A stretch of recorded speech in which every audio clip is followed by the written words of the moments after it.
All right, I would like to officially call to order the Tuesday, November 23rd, 2021 meeting of the Bolton Conservation Commission.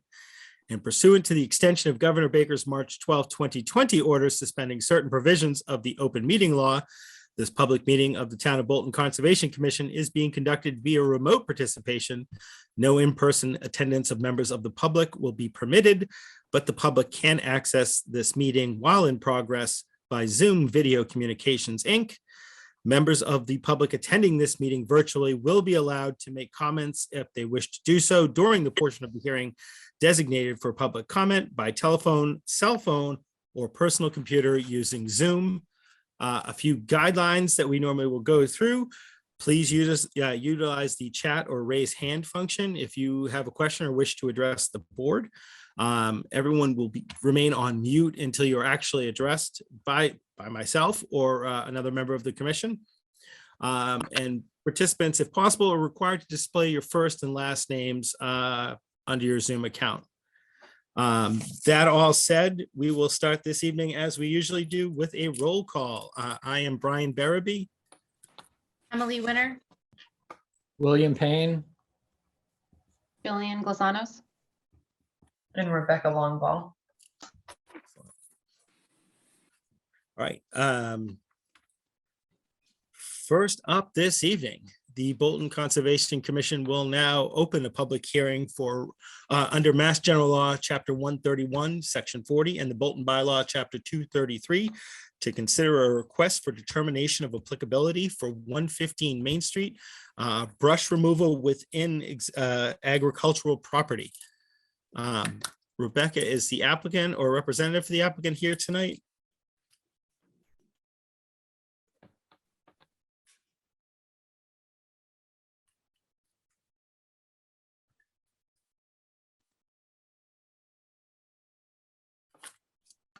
They're not present. Do you still see the agenda or do you see the map? I see the agenda currently. Okay. If you bear with me for one moment, I will share a map. So this project is located on a parcel associated with Bolton Spring Farm. It has been in agriculture since before my time, which is clearly more than 5 years, which is typically part of that the requirement to meet the ag exemption. What I also would like to highlight is, so for orientation purposes, this, if you see my mouse, this is the farm stand or the farm store. And then so down further to the north of 117. The proposed location is actually right in here. There's the last line of trees.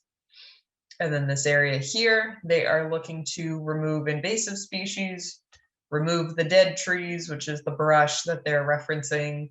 And then they will still utilize it for other plantings associated with their agricultural practice. But because it is within the jurisdiction of the Conservation Commission, they wanted to obviously have the review of the commission. Do we know, is there an APR on this land at all? There is not. That is something that I frequently sort of put into notes in the minds of most of the agricultural property owners within the town that are not permanently protected, including this one. But at times they would prefer presently to stay in Chapter 61A or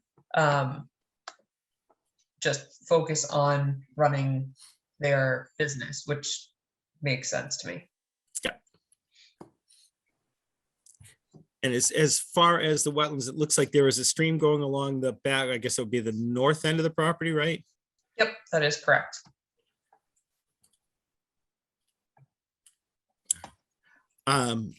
Any commission members have initial thoughts or questions on this?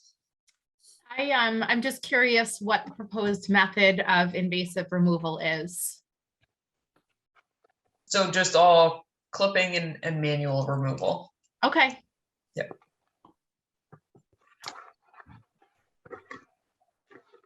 Other questions, thoughts? I would say for me, just initially looking at it, it's currently an agricultural use. They're basically just expanding the agricultural use and cleaning out invasives in the process. It seems like that would be a regular use for this land, and that it almost looks like in the past it has gone past that. And I don't have much of an issue with it. Curious if anybody else sees it differently, problems, issues, thoughts, concerns. No, I would just like to say that I think it's a benefit, honestly. I mean, to take invasives out that could potentially kill tree line there. So I see it as a benefit to the property. And like you said, because it's an agricultural use, we're not really, I guess it's currently in agricultural use. So we're not having any major impact, and we're actually helping the natural growth there by removing the invasives. And Rebecca, I don't know, are you familiar with the topography out here? I mean, is it a drop off down to the stream? Is it relatively flat? I know a lot of these seem relatively flat. Yeah, so much of it is quite gradual as it goes back to the stream. You have a contour of 275 here and then 265 over that span.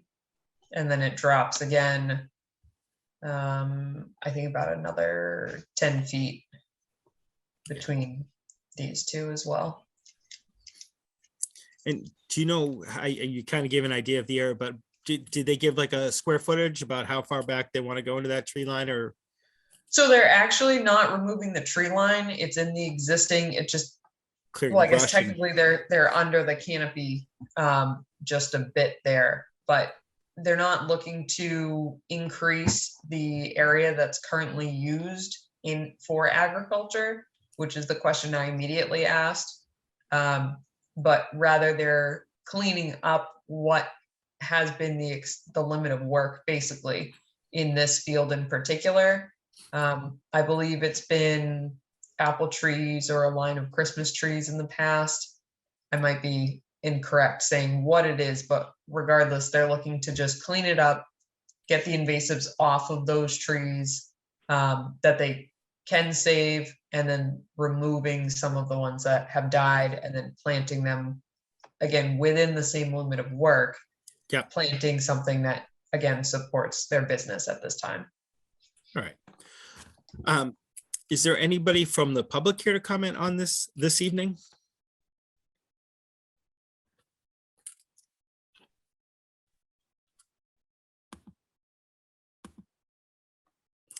I see no one.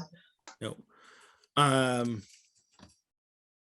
right, and Rebecca, I should ask you, do you have any final thoughts on this or any additional thoughts, comments? I didn't, as I stated briefly already, my immediate question was, are you expanding into and towards the resource area? And they're not. It's an area that's already been in this use.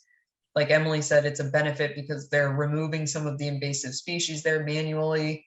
They're trying to plant something that may be a little bit more resistant to it or be able to maneuver around it a little bit better to keep those invasives at bay. And I think where feasible, where it's not increasing the limit of work, I think it's beneficial, as Emily highlighted as well. Okay. All right. All right. In that case, for commission members, any further comment, question? All right. In that case, I'd like to make a motion that we close the public hearing for request for determination of applicability for 115 Main Street. Do I hear a second for closing? Second. All right. All those in favor, we'll start with Emily, Aye. Bill, Aye. Jillian, Aye. and Rebecca. I'm an aye as well. I'd like to make a motion that we have a -5 determination for the request for determination of applicability for 115 Main Street. Do I hear a second for that? I second Brian. All right, all those in favor, starting with Emily, Aye. Bill, Aye. Jillian, Aye. and Rebecca, I am an aye as well. Thank you. Can you see the agenda now, or do I need to reshare my screen? I think you need to reshare. I can still see the map. I will get this. We're back to the agenda. We are Are you- back to the agenda. Wonderful. All right. We have a few minutes before the second one, Okay. so we might be able to talk quickly about upcoming meeting dates. Oh, yes. Okay, I guess. Great um, idea. We have our next one scheduled for December 7th, which I'm hoping we'll definitely have a quorum for. I should be here for that one. The question would be what the next one is after that. We could have it the 21st. I just don't know how many people are around or traveling. I know my schedule tends to fill up around there, whether it's work parties or distant family getting together and all that good stuff. It can be a crazy time.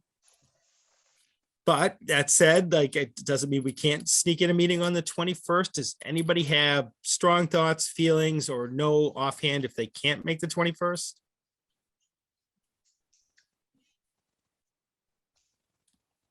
And So I, the other opportunity as well, Brian, and Yeah. I think it's important to note, we're just trying to figure out the schedule around the holidays. And we do have December 28th as well. That's the following Tuesday, so it pushes us out a week from our typical schedule, but then you're between Christmas and New Year's, which I feel some individuals maybe take a drive up north or are typically doing other things during that time. So Brian and I, when we were going over the agenda, Brian brought up that we want to be mindful of all of your lovely schedules and time. Does anybody have strong feelings? I would be available on the 21st, but not the 28th. the 21st is probably better for me. As of today, I'm still available. I think 21st would be best. All right. 21st. All right, then we will schedule that one in.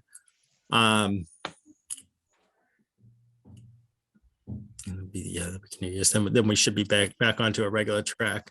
And I'll point out too for Jillian and for other members too, if they knew, like in the past, we have done single meetings. We like to get in 2 meetings a month at least, but I know like the selectmen, some of the other boards will switch to 1 meetings during the winter months, depending if it's a big travel month or if things are going crazy.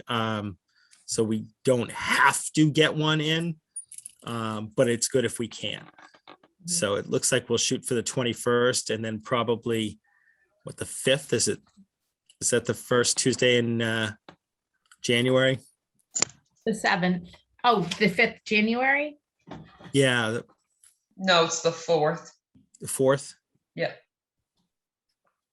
Tuesday after New Year's, yeah. Which again, I think, I shouldn't say I think. Yeah, as of today, I would be fine with the 4th as well. Brian, you are correct, though, that in the past, between the holidays, we've gone, 1 meeting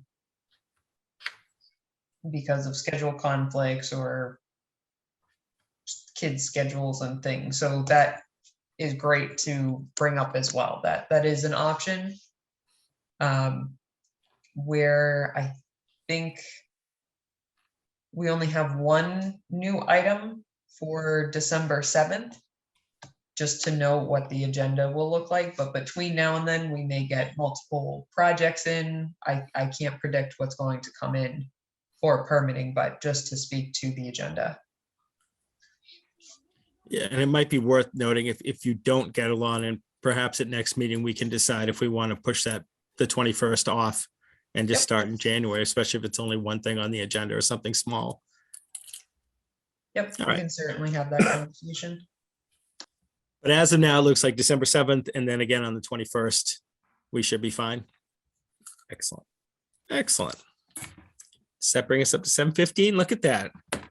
All right, so the Bolton Conservation Commission will now continue the public hearing under Mass General Law, Chapter 131, Section 40, and the Bolton Bylaw, Chapter 233, to consider a request for a certificate of compliance for 147 Long Hill Road. Rebecca, is there an update on this one? There is. So the update on this is we have received the survey now of the information that our peer review from Horsley and Witten had requested from Norse Environmental. So they have submitted that information. They have done the plantings as well that was requested of them.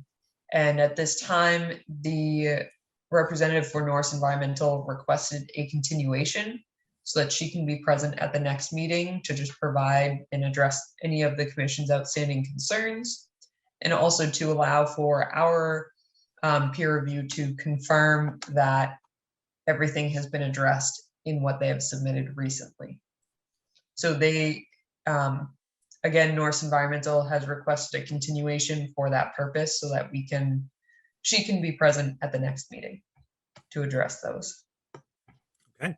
Members of the commission, fine with that? Any issues, questions? All right. I should ask too, is any members of the public here tonight to comment on this?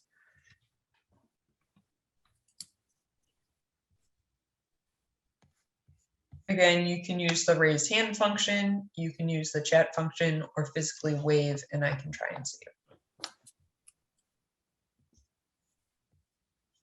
I see no one. Okay.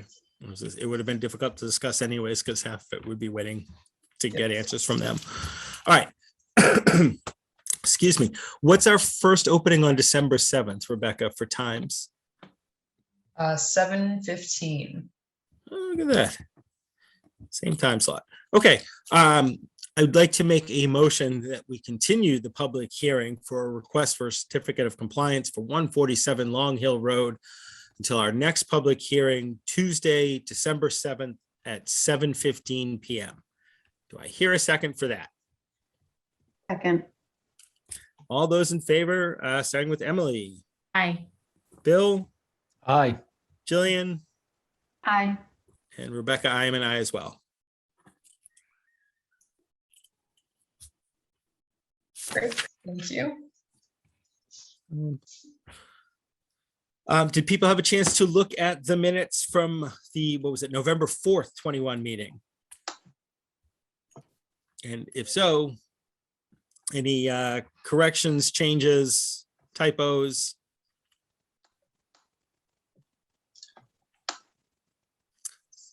And I should also say, does anybody feel they need more time to review the minutes? All right, hearing anything, I'd like to make a motion that we approve the minutes for our November 4th, 2021 meeting as drafted and submitted at this evening's meeting. Do I hear a second for that? Second. All right, all those in favor, starting with Emily, Aye. Bill, Aye. Jillian, Aye. and Rebecca, I am an aye for that as well. Wonderful, thank you. Any of the updates you want to go through? Looks like we still have about 10 minutes. So 2 items, I guess, quickly. We held our first core team meeting for the Nashua River Communities Resilient Lands Management Project, which is our second MVP action grant that we received in partnership with Clinton in a budding town. And as we move through that, we may be reaching out to various community members who fall under the interest groups. So our next meeting will be associated with the Forest Task Group. So if you yourself, or if you're knowledgeable of someone who owns a forested parcel, who is looking for some management opportunities or to have some input in this project, please let me know and send me their contact information. We would love to involve them. We are working very actively to try and engage the local schools as well, with representatives from Neshoba Regional High School and then the Clinton High School as well. So if you have contacts there, please feel free to send those to me also. I did host a guided walk earlier today. There was a time change due to feedback and individuals concerned about not making it back before sunset. So it was changed from 3 p.m. to 2 p.m. Half of the individuals present got the notice and half of them did not notice the notice, unfortunately. So we did have a total of 6 individuals who walked with us, which was nice for a brisk afternoon, but half of them came towards the end, unfortunately. But we did do the walk at Danforth Brook Conservation Area. There will be a guided walk at the end of December. I'm going to try and do it before the holiday. We might have a New Year's Day walk. I'm not sure yet, but keep an eye out for those projects. And then we do have the volunteer land steward position still open as well.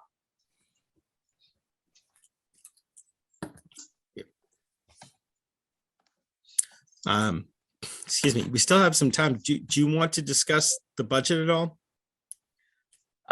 Sure. I did place on the agenda today for this evening's meeting a request for the commission to consider a vote to finalize the budget request for FY23, which will be this coming fiscal year.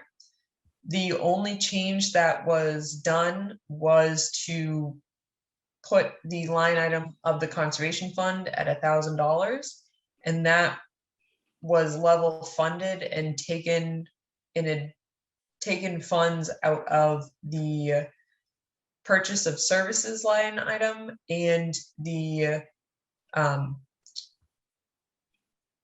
advertisement line item as well. So $50 was taken out of advertisement and then $450 taken out of the purchase of services to add to the $500 that was requested last year to the conservation fund, to make it a request of $1,000 for this year for that line item. Were there any other additions or any other items in those line items that the commission would like to alter? I would request respectfully that you let me know this evening so that we can vote hopefully to accept that so that we can continue the budget process. I didn't have any issues with it as it ended up. Okay.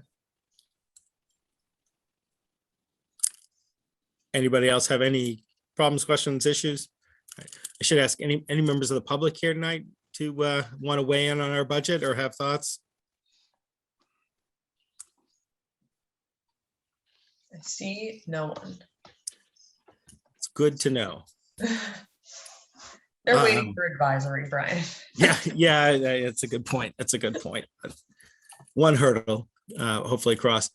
Okay, so that said, we'll probably do a roll call vote to approve the budget as it has been drafted and explained at this evening's meeting. So all those in favor of us submitting the draft budget as it is currently constituted, please say aye. And I got to do it via roll call. So we'll go Emily Winter, Aye. Bill Payne, Aye. Jillian Glassinos, Aye. and Rebecca, I am an aye as well. Wonderful, thank you. The other item we had, Brian, was the review for the events on town-owned conservation land draft policy and permit. I know some of the commission members at the last meeting had wanted time to review that document or those two documents again. And I am not requesting a vote at this time for approval or acceptance of that, but rather just any more feedback from the commission so that I can go to the associated departments if necessary for their review. I don't think I had any additional ads. And again, I should read through it another time. I haven't really read through it since our last meeting.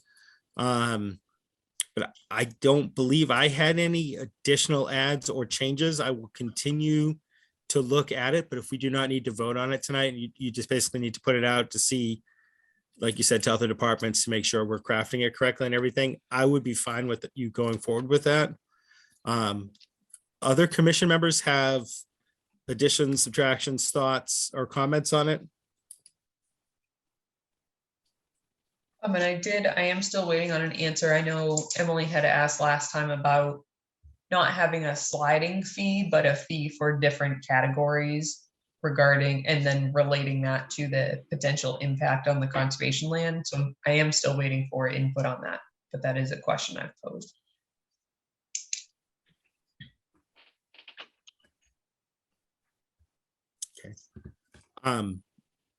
I'll ask any members of the public here tonight to comment on this or have thoughts on this.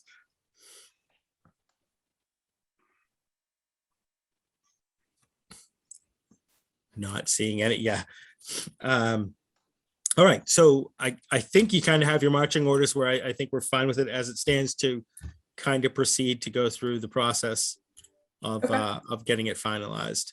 And I promise I will read through it again before the next meeting. Wonderful. Say, refamiliarize myself, but I thought it was a pretty good first draft. Okay, and I'll send it back out before the next meeting as well, hopefully with some notes about fee categories, if that's something that we are able to use.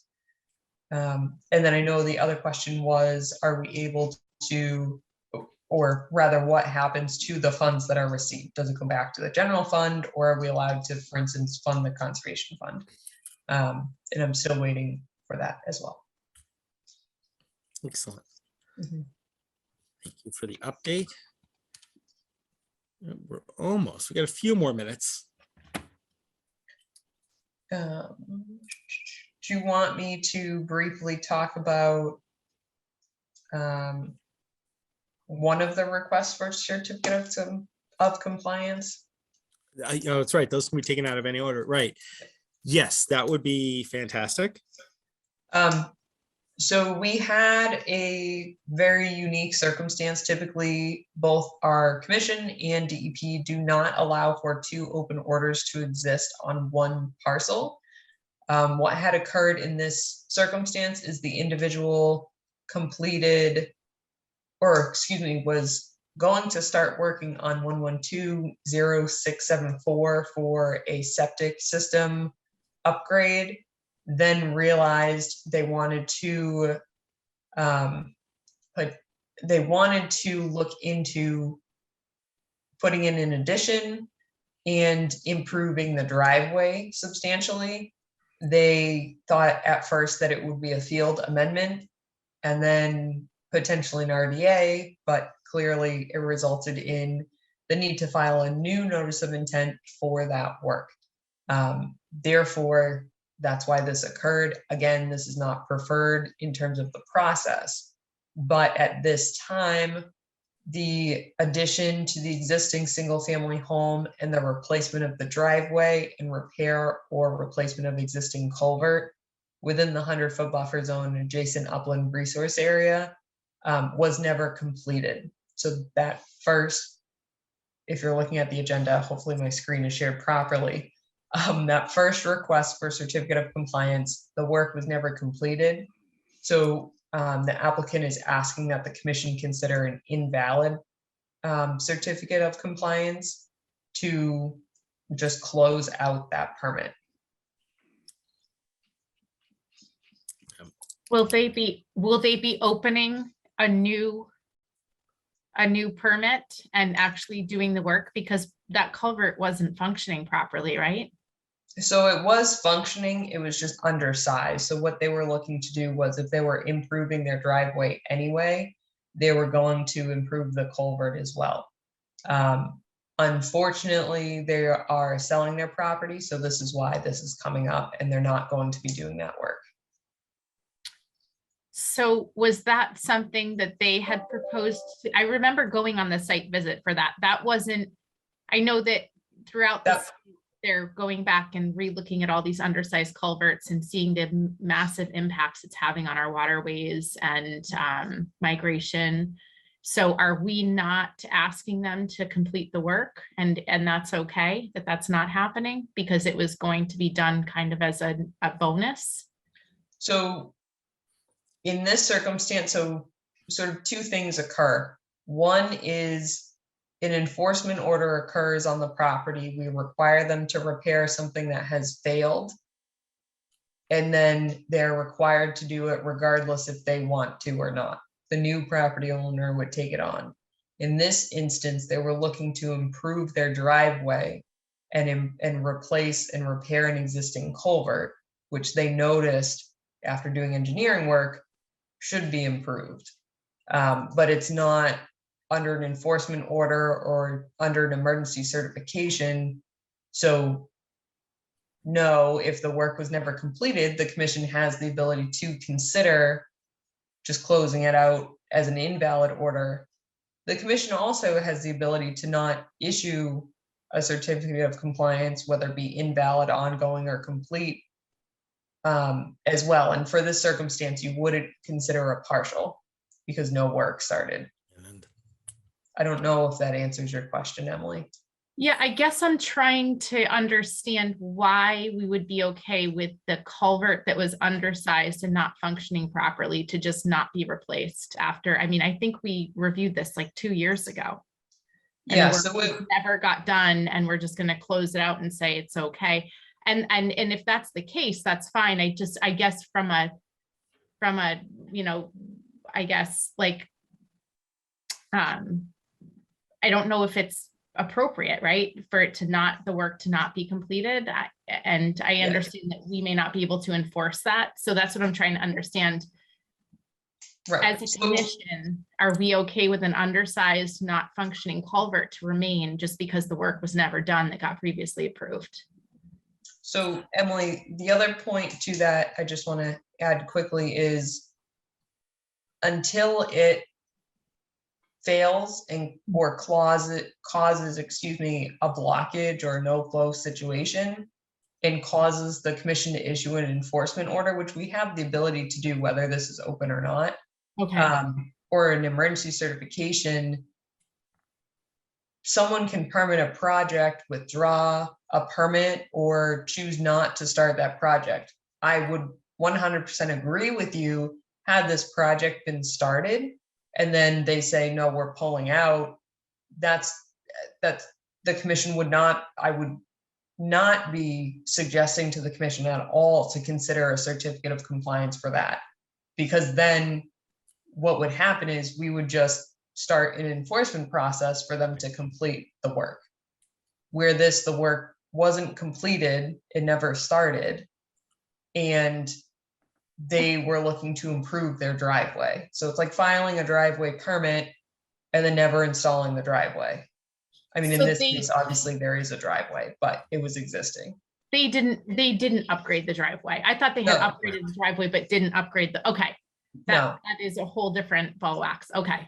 what they did do was that second item regarding, they did complete the installation of the new septic system, which included some landscaping as well, not the driveway though.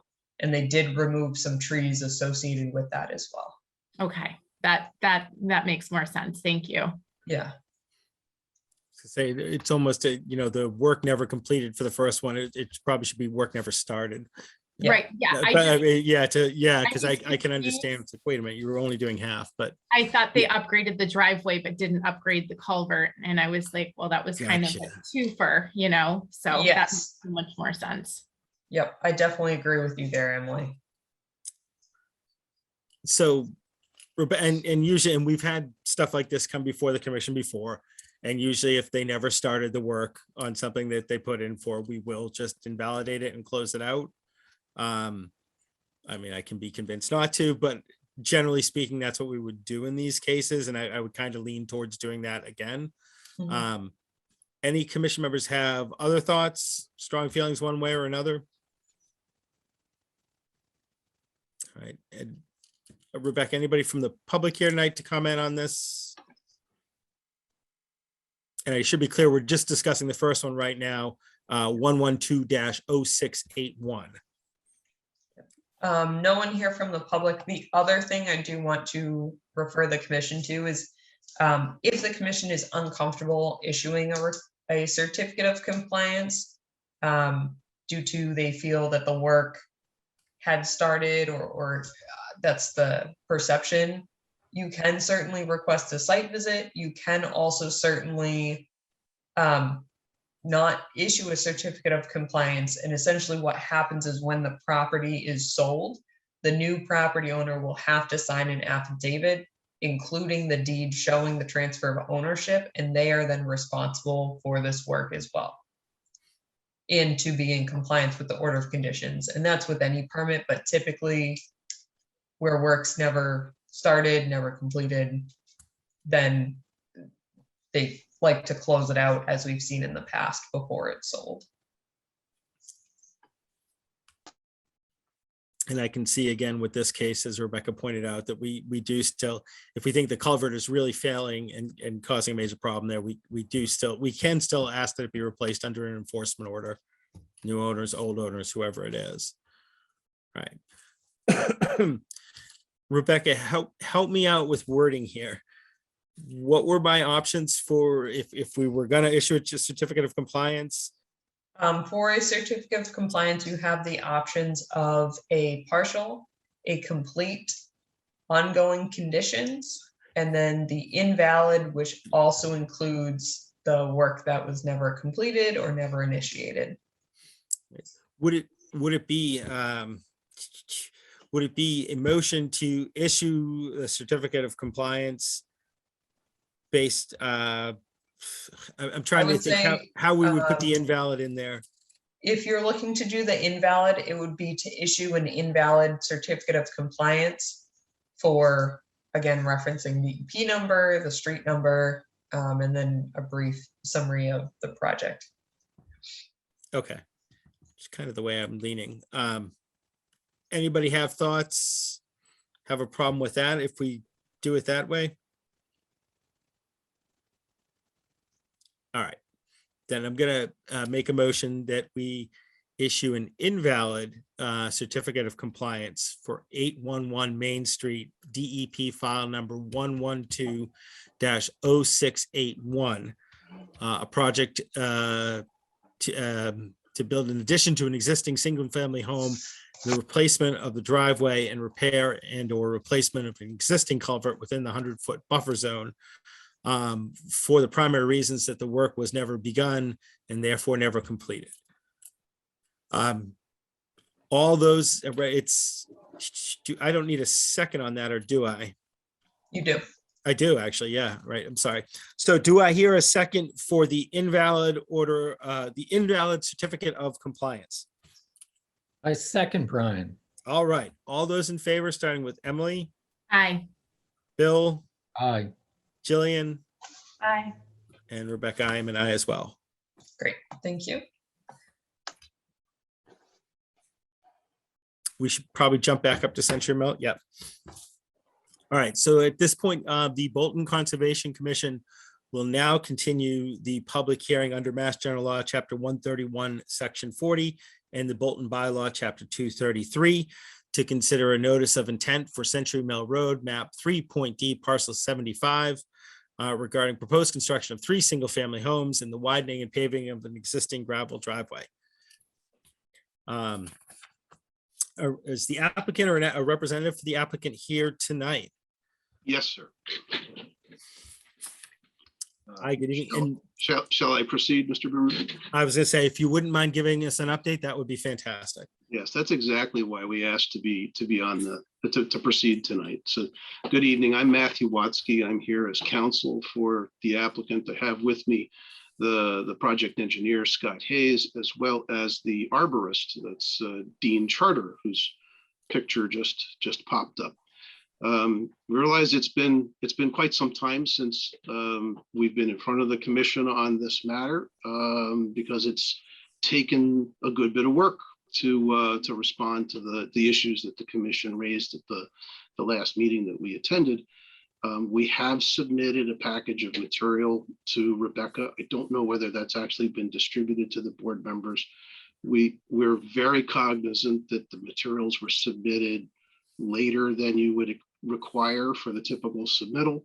And we're perfectly okay if the commission wants to just, as a matter of course, have this continued to its next meeting so that you have, let's call it, ample opportunity to review the materials. But we wanted to give you an update tonight so that you'd know the work that's been done and give you some insight into the materials that you're going to be looking at. So in response to the issues that the commission raised at the last meeting, that expressed concern about the number of trees in close proximity to the existing driveway that potentially could be affected by construction of the pervious driveway with the deep bed of gravel, and question whether the roots to those trees would be damaged. We engaged the services of a certified arborist, Dean Charter, and we had Mr. Charter contact the town tree warden and visit the site with the tree warden to see if they could reach agreement on the extent to which the work would cause impact, and then to identify the trees that would be affected, have a survey done by Mr. Hayes, have those trees noted on the plan, and present a plan to provide the adequate the mitigation for it. So with that intro, I think I hand off to Dean to have him explain the observations that he's made on the property, and kind of walk you through what you'll see when you read his report and look at the plans. Excellent. That'd be wonderful, Dean, if you could give us an update or give us a quick walk through your findings. Okay, can you hear me all right? Yes. Okay, great, thanks. So I think the concerns that the commission came up with were well-founded about the impact of the proposed reconstruction of the driveway on the health of the trees. It's a pretty narrow driveway as it exists right now. There are some rather mature trees that are in close proximity to the driveway. The proposal is to dig out the driveway, widen it, put in a stone subbase, and that's certainly going to remove a lot of roots, which will certainly have an impact on the trees. I'm most concerned with the very mature white pines that are very closely adjacent. White pine generally has a very shallow root plate, no more than 24 or 30 inches deep. Beyond that, you've really not much going on at all to support the trees. This is even more of a situation where you've got, wetlands, high groundwater. So essentially, many of the trees right along the margins of the driveway, I suspect that many of them right now have roots intruding into the substrate of the existing driveway. All of those roots would be removed. So you've probably eliminated 50% of the roots, 30 to 50% of the roots on the trees. And I think that, in combination with the other work that's going to be in the area, for instance, doing the clearing for the proposed new house, it exposes these trees to wind throw. You've weakened the root system. There will be some new wind currents going through the area. So I think these are likely to topple. The other thing that I noted when I was out there is many of these white pines have what we refer to as codominant stems. You go up about 30 feet or so on the tree, and you'll find that it branches out into 2 or 3 different stems, some even more than that.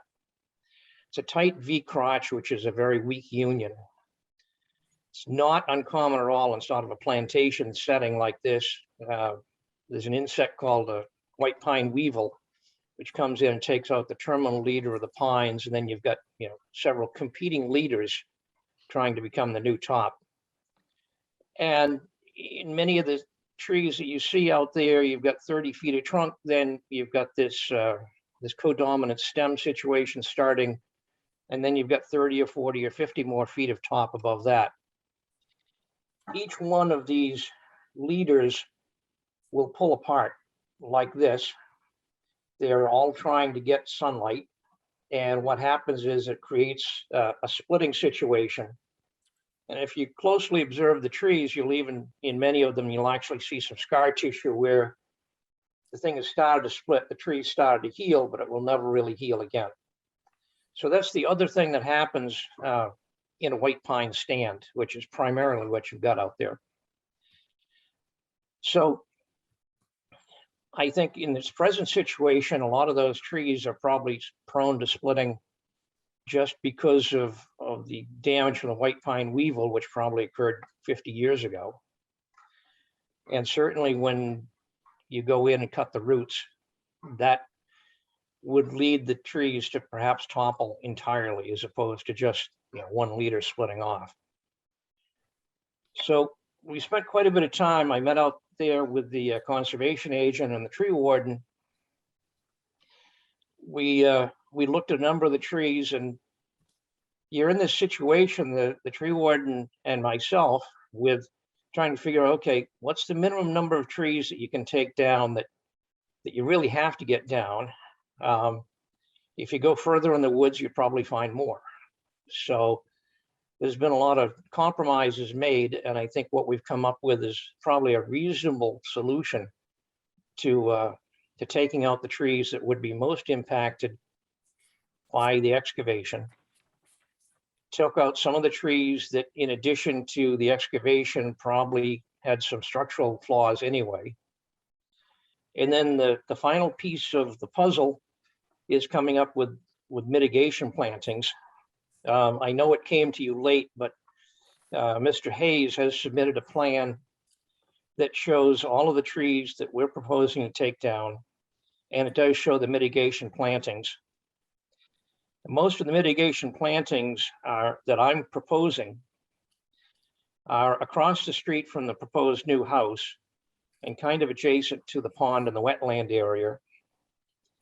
And I've chosen a palette of plants, some white pine for some of the sunny areas that will be left close to the house, and then a palette of other shade tolerant plants that will provide value to pollinators, will grow fairly thickly and shade the soil and keep the temperature of the soil down, and also provide some habitat value as far as fruit. I've got things like blueberry, elderberry, winterberry mixed in there. So that's sort of the suggestion. The exact location of the plants obviously could be adjusted once we get onto the site. But I think what we've done is we've come up with something that's probably a reasonable compromise for this site. I'd be happy to answer any questions. Thank you for the rundown. Any members of the commission have initial questions? My only comment, and this came up on one of the other lots that, and I think it was out, I'm not actually, I don't know if it was out of our jurisdiction, but my only concern with the proposed plantings on the house lots is that something gets written into the, not operations and maintenance, but actually the operations and maintenance for the shared driveway and for the properties, that these trees have to remain, they cannot be cut down. And I know they are in the buffer, so technically the future homeowners would need to come in front of the commission before removing, but I just want to make it very clear that with these proposed plantings, because they are at the front of the lots, we see a lot of people who just want big open green lawns with lots of sunshine coming into their house. I don't want to see these trees that are being proposed to be planted getting cut down 3 years down the road because they want a fresh green lawn all the way across. So that is, I think this, like I said, this came up, I believe, a couple months ago in one of our previous meetings. And that is one of my biggest concerns, because we see it a lot on these subdevelopments. Everybody wants a giant green lawn. They don't want trees in the yard. So if we're proposing to do mitigation plantings, those trees cannot get cut down the road. Understood. Mr. Chairman, may I respond and address Emily's comment? Please go ahead. Okay, so I understand entirely your concern, and what I'd recommend is, number one, that in order of conditions for the property, for this work, have a condition in it, noting that it's intended to be a continuing condition requiring the maintenance of those trees and to seek permission or approval from the commission if any of them are to be removed. And you can also note that the expectation is that it will be the homeowners association that will be maintaining it. And in that way, as a continuing condition, it will be something that is given notice to future owners one after the other about the continuing condition. And with it being responsibility of the homeowners association, you have sort of a belt and suspender approach for making sure that people are aware of this and it's just something that's addressed in the future. Thank you. Other commission members with initial thoughts? I have a question for Rebecca, or I don't know, Rebecca, if you have an answer, but when we were on site, there was some concern or question, I guess, around when these trees come down and the mitigation plantings that were proposed, would they have enough uptake of water as those trees, those very large trees have today? So I don't know if that's still a question or if this plan answers that, in your opinion. So I personally have unfortunately not have time to review the documents they've submitted. I am interested to see if Dean had incorporated some of that information into the narrative that accompanied the plans. I do appreciate the mitigation and most of the concerns that you've already addressed, Dean, this evening, but I guess I would, Mr. Chair, through you, sort of ask Dean if he had included that in the narrative, because I have not had the time to look through that either yet. But that is certainly something that was brought up. Sure. Dean, do you understand the question? And if so, would you be willing to try to answer it? And again, I'm in the same boat. Rebecca did kind of forward the information out to us this afternoon. I got home from work. I tried to read through it real quick before I logged on. You know, if anything, I kind of skimmed it. So I haven't had a chance to really read it and get into it. But do you understand the question about water uptake? And is there anything in there or any findings you had regarding that? If I may, just for clarification, is the question focused on whether from evapotranspiration there's an effect on the stormwater calculations? No, what I guess not technically. What Jillian seems to be referencing is that capillary action that we see from the trees themselves and that impact on stormwater calculation. So what is actually being taken up by the vegetation when you have these big mature trees, you typically have a little bit more taken up. But again, the mitigation may be accommodating the same. Deans and arborists, he may be able to speak to, the species on average, what those species uptake, again, on average, because I know we're not going to every single tree and saying what it's holding, but just that should be information that I think he should at least know how to access, but I don't want to speak for him, but that is a question that came up in the past, and it is relative to stormwater in that sense, to address your question, Matt, but not necessarily the full cycle, if that makes sense.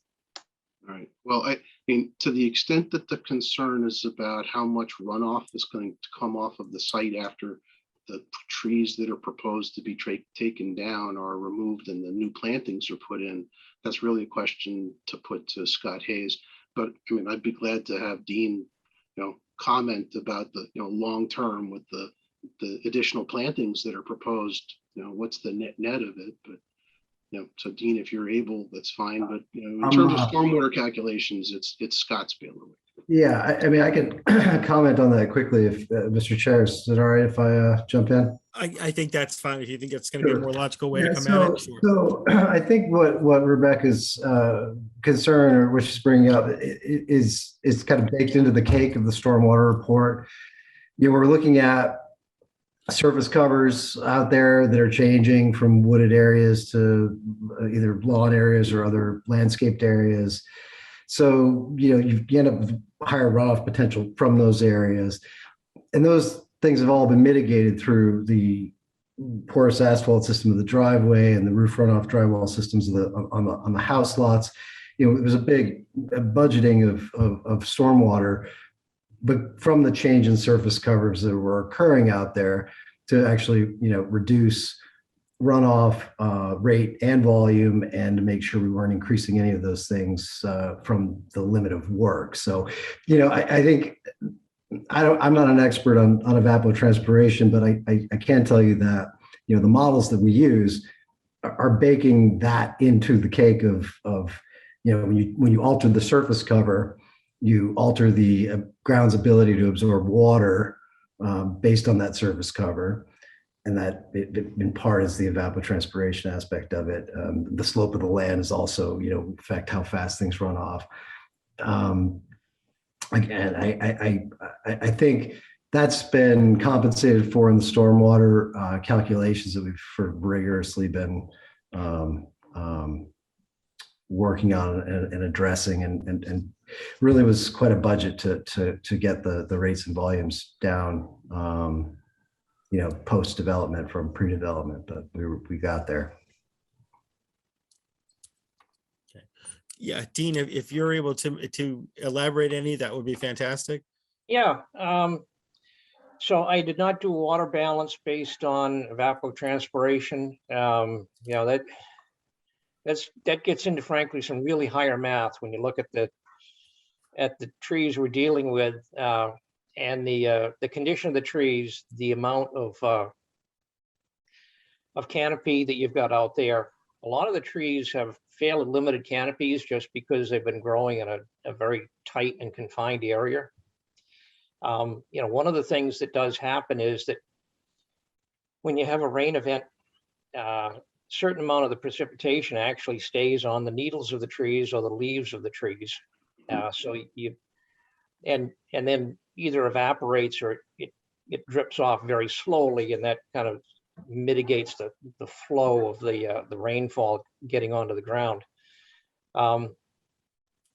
If you go out and walk in the woods, sometimes if it's just been a light shower, you stand underneath a pine tree and it's perfectly dry. That's the effect you've got there. Trying to figure out exactly what the evapotranspiration rate of those trees would be is it's certainly beyond my capabilities as an arborist. I can talk in broad terms.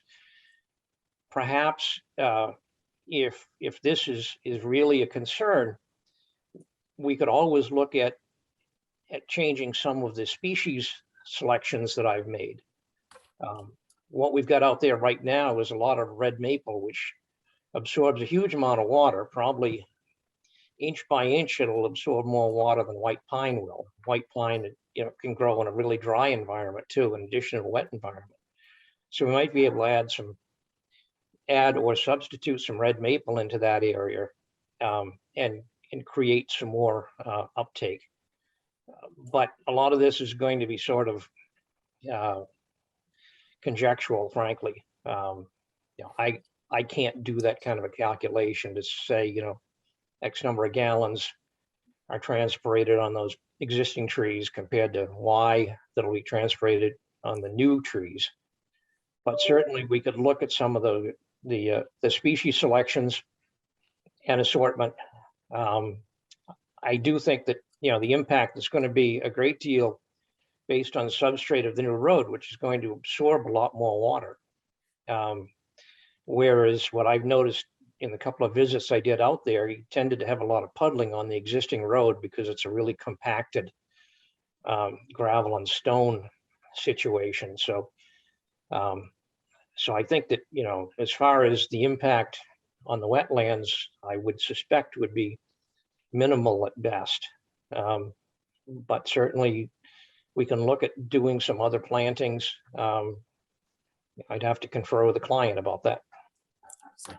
Right. Well, and like I said, I have not looked yet in detail of the plans or the narrative, but I was just wondering if you had incorporated that already. So I do appreciate you just stating that, and Scott stating his comments as well.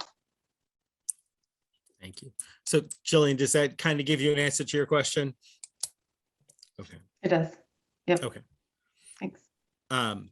Any additional comments, questions on what we've seen tonight? And again, we probably will continue this because again, I want to really read through it and take a better look at it. But what you've heard tonight, or if people have had a chance to read through it, any initial thoughts, comments, questions?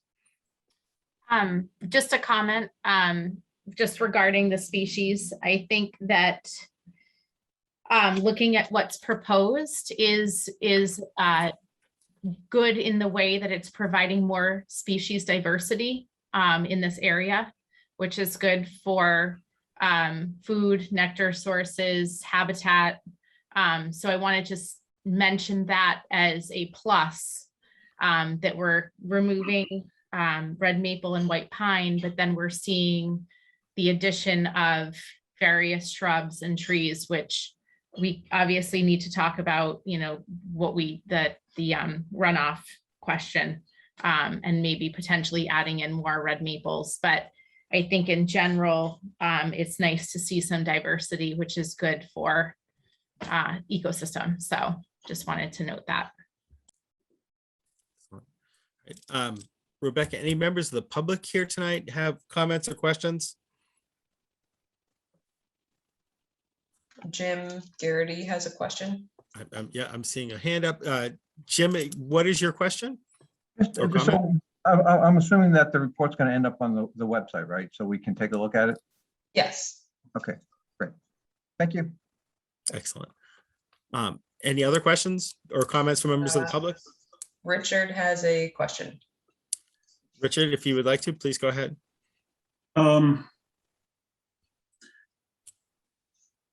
This forest, as it stands right now, it's a pretty special forest. This stand of white pines.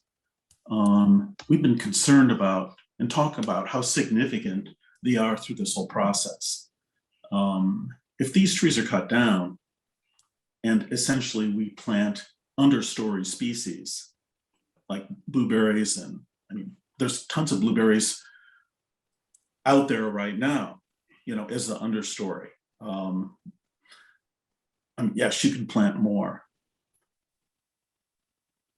I've long been fascinated by this weevil that kills the growing tips of white pines and causes the branches to bifurcate, and thereby basically weakening the structure of the tree in the long run. What white pines, I would say the majority of white pines that I've seen demonstrate that rather than having a strong leader.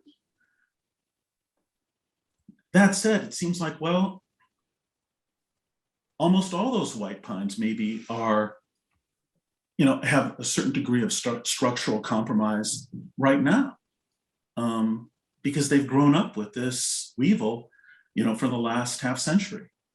Does that mean we can cut them all down? Is that a pretext for cutting trees down? The other thing too is the trees, they're very tight right now. You start taking them out and individually, then they become more subject to the impacts of wind. The wind can get a hold of them better. I remember when I was in grad school, they were talking about, you know, clear cutting on the West Coast versus individual cutting, you know, selective cutting of trees. And they found that the wind damage in selective cutting was much higher than it was in clear cutting on the edge, because you've got this massive trees that kind of work together as a unit rather than individual trees having to buffet the storm in and of themselves. So, you know, I appreciate Dean's efforts and comments. It's just, I'm concerned about this, you know, that there just be kind of a green light to, well, we can cut any tree down that's got, you know, bifurcated trunks. So that's really more of a statement. The other thing, when Scott was talking, he said it was, you know, these water issues that Jillian brought up were kind of baked into the cake of the type of modeling software that they use.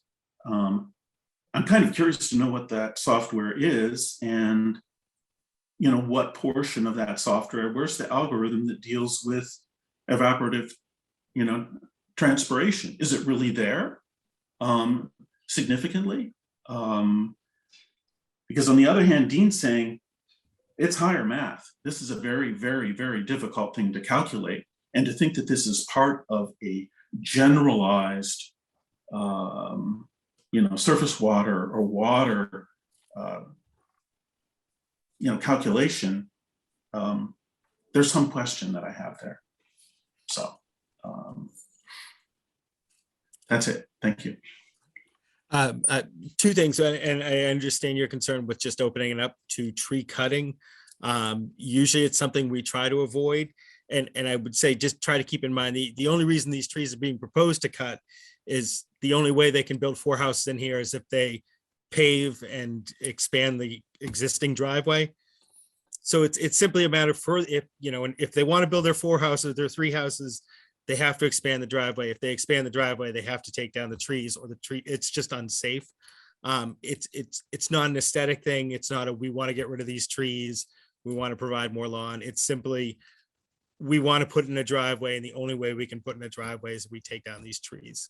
I don't think we've ever considered any kind of tree removal for aesthetic reasons, or without an arborist telling them that the tree was sick, dying, needed to come down, was a safety threat. We've never seen this could be a safety threat in 30 or 40 years, so get rid of it now. It's not something we've considered. So I hope that would allay your fears somewhat. Again, taking down these trees is the only way they can put in the driveway is if they take down these trees, and that's the only reason why we consider it. As far as what modeling software they use for stormwater management, it's a good question. Scott, are you able to answer that one? Sure. Yeah, it's HydroCAD software. Models TR55, TR20. It's a technical release of U.S. government standard model. Industry correct. Thank you. Richard, did that answer your question? Do you have any additional questions tonight? I didn't get all the HydroCAD model TR55 And TR20? and TR20. Okay, thank you. You're muted if you're talking.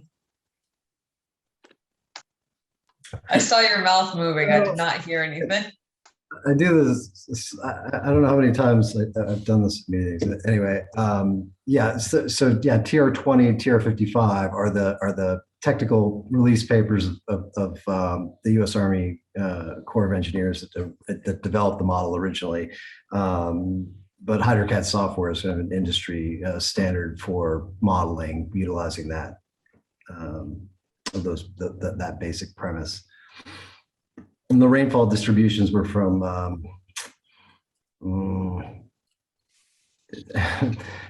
can't recall.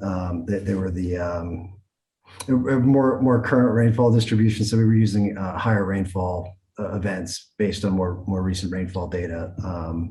Scott, is that data listed in the stormwater? It is in the report. document?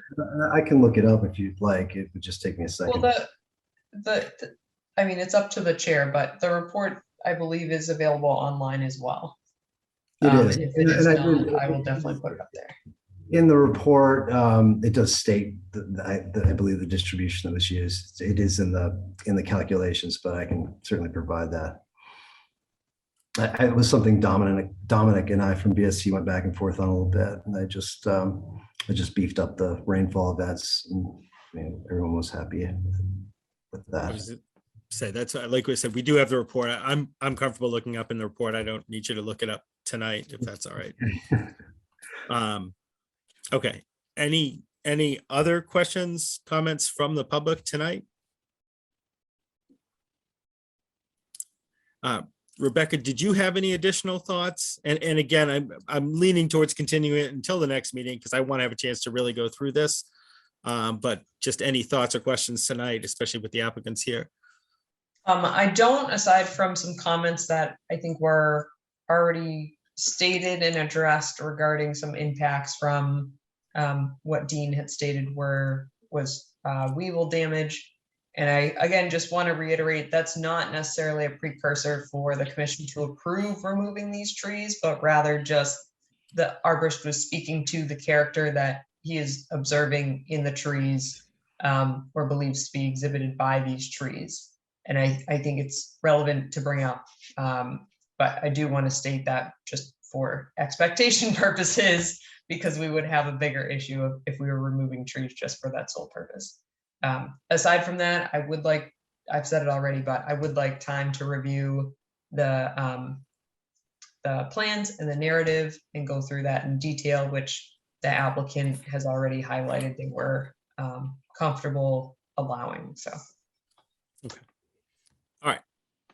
All that said, I think I would like to make a motion that we continue the public hearing for notice of intent for Century Mill Road map 3.D parcel 75 until our next public hearing, Tuesday, December 7th at 7:30 PM.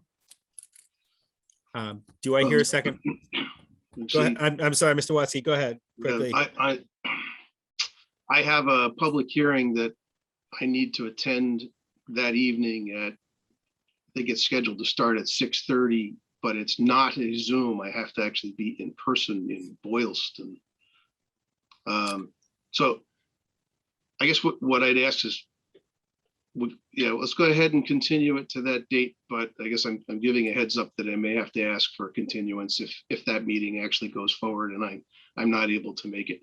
One alternative might be, when I find out where I am on that meeting agenda, I can let Rebecca know and I can try to like have one of them early and one of them late, and then I can manage to attend both. But we'll communicate about that. Thank you. Okay. And that'll work. And Yeah. I would also, Mr. Berube, I'd ask that Right. once Rebecca has had the opportunity to review, if she could send us an email with any comments, observations, questions that she has, so that we can respond to them and get the response to the commission promptly before the next meeting. I'm seeing Rebecca nodding, so I'm guessing you are okay with that? I am, and actually, if I know the commission, due to open meeting law, is not allowed to make obviously any decisions or communicate outside of this public hearing process. However, if commission members did have questions or concerns, I will not address them via email, but if you wanted to share them with me only via email, not sending it to the entire commission, I can also condense those and send them to the applicant if they would like as well. And I think that would allow for the next meeting to be fairly productive. Hopefully that makes sense to everybody. That makes perfect sense to me. All right. In that case, once again, I'm going to attempt to make a motion that we continue the public hearing for a notice of intent for Century Mill Road map 3.D parcel 75 until our next public hearing, Tuesday, December 7th at 7:30 PM. Do I hear a second for that? Second, All right, all those in favor, Emily, aye. Bill, Aye. Jillian? Aye. All right, and Rebecca, I am an aye as well. Wonderful, thank you. Very good. Yeah. Thank you, folks. Yeah, Yep. thank you all. All right, have a good evening. Oh, and a very happy Thanksgiving as well. Oh, yeah, to you as well. You Enjoy. all as well. Yeah. Thank you. Bye-bye.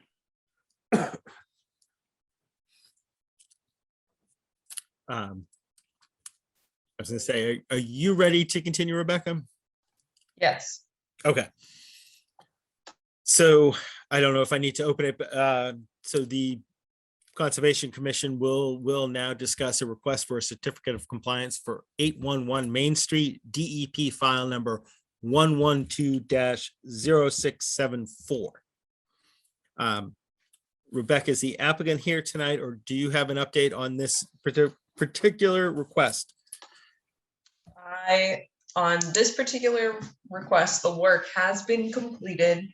As I was relaying previously, They had upgraded their septic. The area has been stabilized. And they have obviously requested a certificate of compliance. The applicant, so again, being out there, I've observed that it's stabilized, that the septic's been installed and upgraded appropriately. However, I do not have I do have an update. What I was waiting for is an as-built, as is required for the certificate of compliance. So that is at the discretion of the Conservation Commission.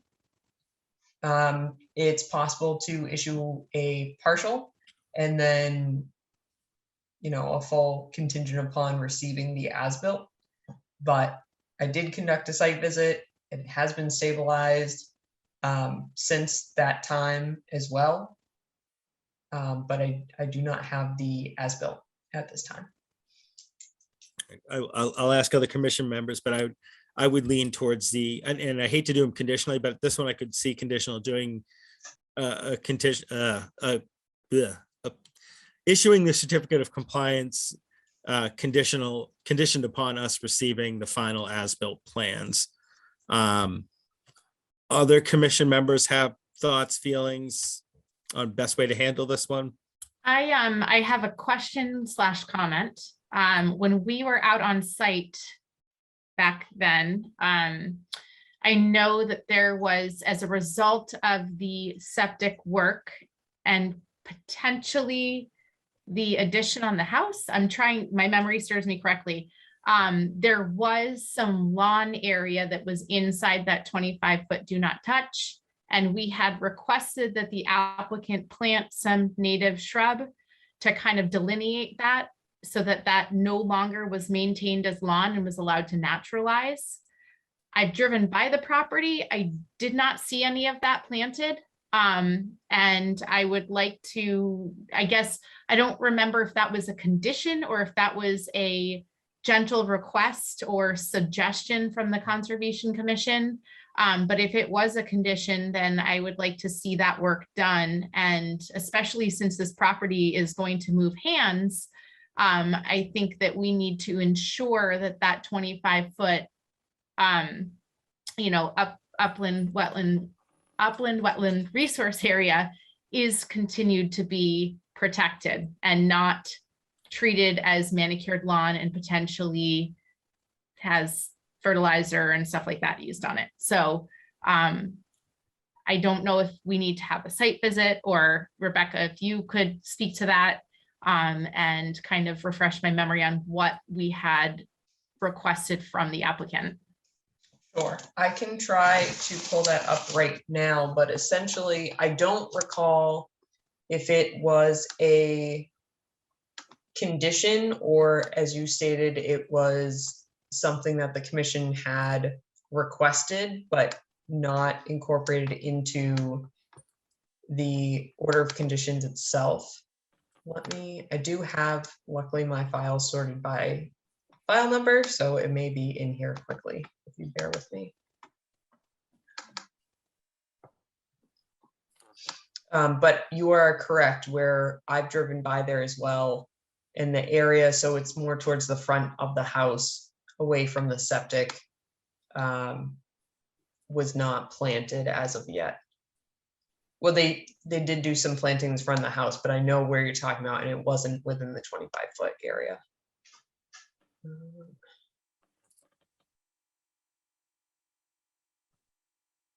And because we have a 25-foot, I mean, there's a 25-foot do not touch, would that be required regardless of whether it was included as a condition, just that it is allowed to naturalize? And I think that we had only suggested plantings just so that it was visually apparent to the homeowner and potentially future homeowner that that was kind of the line: don't plant grass, don't mow, this needs to naturalize, and how we can kind of effectively maintain that with, it makes me more nervous that somebody's buying the house and may not even be aware of this. Yes, I absolutely completely agree with you, Emily. So I can't find that it is a condition, at least quickly. I can certainly double check that when I get back to the office tomorrow morning. And the other option too is the commission to issue a partial and then require them to do those plantings. Because I think it is relevant to your point, Emily, about disturbance within the 25-foot, that it still should be naturalized. Where right now there's at least low growing vegetation, if any, but it's nothing substantial, but there isn't substantial erosion there either, so. And the current homeowner may not be mowing that area, but Right. somebody new purchases the home, they're not aware of this. And then they say, oh, it's overgrown, I'm gonna start mowing it, and now it's no longer naturalizing. So that's kind of more my fear. Absolutely. Well, to that note, Emily, as well, the commission does have the ability to issue a certificate of compliance with a complete, a partial, ongoing conditions, or an invalid. So you do have the ability to issue with ongoing conditions, which could incorporate that. Okay. Yeah. And it's a little late in the season to plant anything too, so. Right. Depending on when they're putting their house on the market, now we're getting into kind of a sticky situation. Yep. No, I agree. I agree with that area not being, Okay, I guess, obvious to a new homeowner. I completely understand. I think it's already sold. It Yeah, is? Yeah. it seemed like it was under agreement, so these things can fall apart, but it looks like there is. No, an I accepted looked it up. offer. It closed on the 18th. Well, so it looks like that will not be an issue, yeah. Well, I think this came up during closing, I'll put it that way, because I they get just you. came in recently, yeah. yeah, Right. So okay. I guess, and let me know what other commission members think about this. Like, again, we try not to do these conditional approvals of stuff whenever possible. This is generally a smaller one with the as-built, but we do always ask for an as-built. It is in the order conditions that you need to give us the as-built before you can get this closed. And I think, if we don't issue a certificate of compliance this evening, we're well within our rights because we haven't received the as-built, which is one of the things that is absolutely necessary for you to get the certificate of compliance. And I think that would give us 2 weeks for them to get the as-built in and for us to look and see if there were any conditions attached to this that they have not met. Yeah, As far as looking it up, looking to see if we had suggested plantings and whatnot. And also, I think that final as-built will probably show the limit of work, where the lawn ends, stuff along those lines. So it would actually have it memorialized that way as well. So I guess what I'm saying is I would probably just continue this tonight until our next meeting, primarily for the purposes of us getting the as-built, which is part of the order of conditions. Okay. But it also gives us the time to do our homework, look through, make sure they are hitting everything that we had either written in or suggested, or that, if it isn't there, as Rebecca had said, we can add that with ongoing conditions. We can issue a certificate of compliance with ongoing conditions. But it seems like we just got to do a little bit of work on that, see where that stands. And we have that time anyways, because we don't have the as-built. yeah, I So agree. if everybody's fine with that, Rebecca, would this be something I would need to continue, or is this something we can just take no action on? You can just take no action. Typically, I would encourage you to just note that the discussion will be continued at the next meeting, and then just state the date of the next meeting, just so that we have it in the minutes. So if anyone is questioning it, or in this case, I'm sure, which really is outside of our purview, but individuals who are working for either the buyer or the seller can look and reference the document and say, this is what occurred. They are addressing it at the next meeting. Okay. So in that case, I would suggest this evening that we take no action on the request for a certificate of compliance for 811 Main Street, as we are still missing certain items that are required in the original order of conditions, specifically the as-built plans. And that by continuing it, we will take it up at our next public hearing, which is Tuesday, December 7th at the first available time slot. And I think that's it to memorialize it, right? That's not something we would need to vote on. That's Okay. sufficient. Okay, excellent.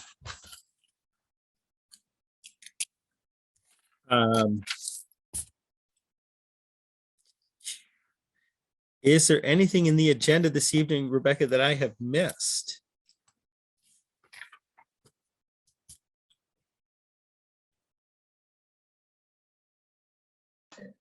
That was it. But so there were no edits to the policy and permit at this time. But I should resend that so you can review. Okay, That was my understanding. I don't remember hearing any. I just want to double check with that. Okay, that is all. for Yeah. now. All right, any commission members have any new business? Excellent. Anybody want to discuss Thanksgiving sides? Please say no. Okay. In that case, I hope everybody has a wonderful, happy, healthy, warm, and safe Thanksgiving holiday. And I will see you all on December 7th. I would like to make a motion that we adjourn the Tuesday, November 23rd meeting, 2021 meeting of the Bolton Conservation Commission. Do I hear a second for that?